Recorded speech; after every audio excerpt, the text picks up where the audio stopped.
Hey there everybody, Bobby here with the Hitting Bootcamp, and today's topic is how to hit a baseball. It's the most basic question. A lot of people will just glance over it and want to get right into all the minutia of hitting, and a lot of you guys have been hitting for a while, and it might be a good idea just to come back for about a minute or two and just think about how do you hit a baseball. What are the components that go into hitting a baseball?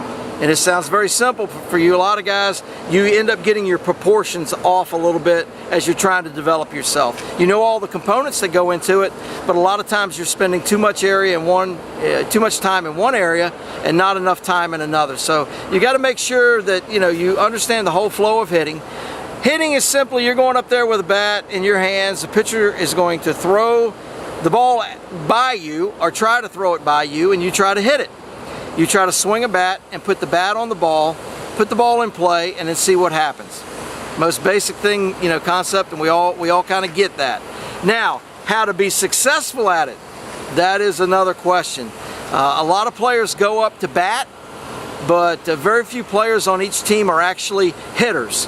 When I say hitters, I mean someone who has the ability to put the bat on the ball consistently.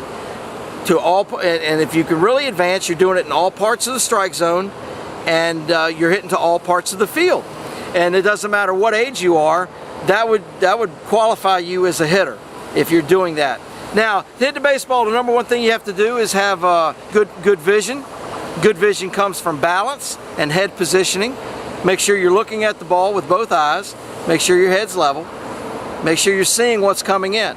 The next thing that's going to allow you to hit is a stance that gives you balance and energy in your body, not just a neutral position. So you need to learn how to get into a stance where there's energy loaded into your legs, your torso, you're ready with the bat, and you're ready to initiate your swing and deliver the bat head to the ball.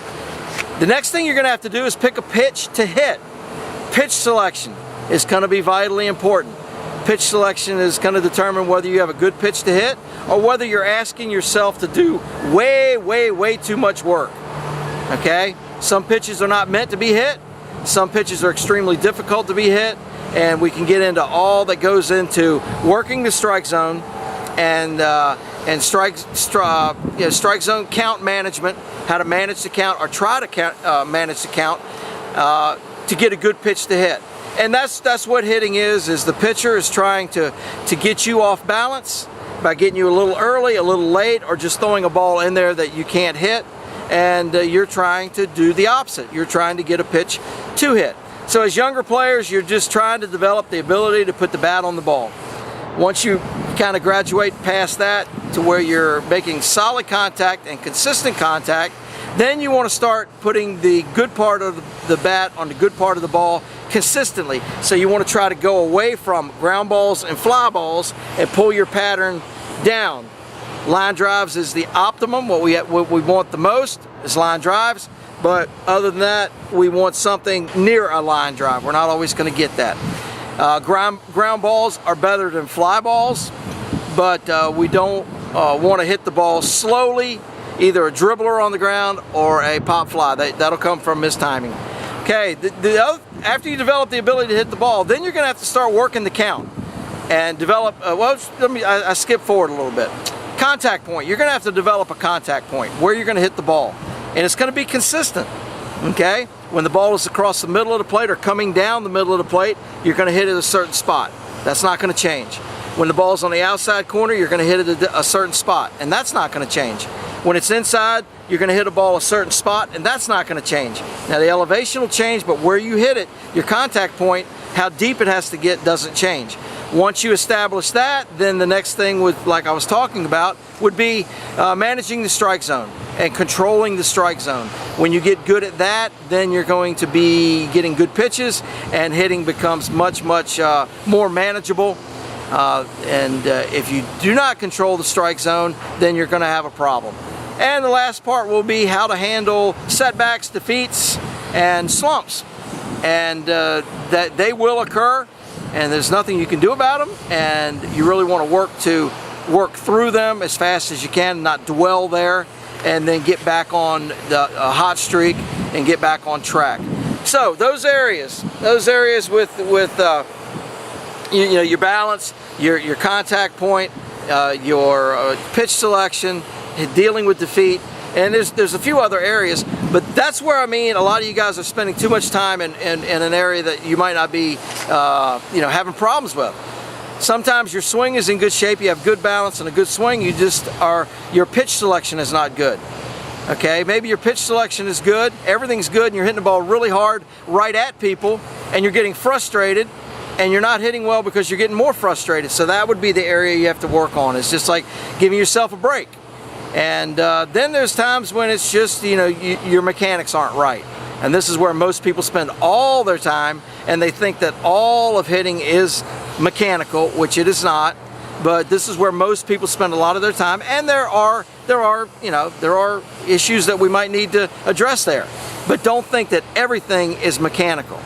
And so as you develop yourself as a young hitter into an intermediate, a mid-level hitter, and then into an exceptional hitter, then you will learn how to handle each one of these components.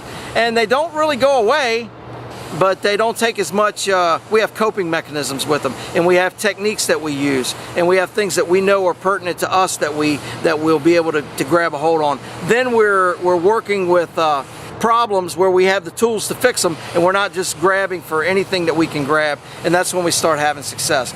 But in a nutshell, that's how we hit. And we face a lot of adversity as hitters, and there's nothing you can do about that. It's just that's the way the game is. If we had if we had double the success that we have now, the games would never end. It's set up perfect. The pitching distance and our reaction time and where the fielders are, it's a great game, and it's set up really well. Each person has an opportunity. We're evenly matched just about. So when the hitters are a little bit better, they can be better than the pitchers. When the pitchers are a little bit better, they can be better than the hitters, and it kind of floats in that range right there. And then we try to have solid defense behind us, and then it's a great game to play. It's great competition, and you have a chance to go out there and compete against other people who might be stronger, faster, but you can play it smarter, you can do a lot of things, and that's what makes our game great. Don't forget to subscribe to our YouTube channel, guys, and our Facebook group, our page. Make sure you like it, and share with your friends. Hope all is going well, and we look forward to talking to you soon. Take care, everybody.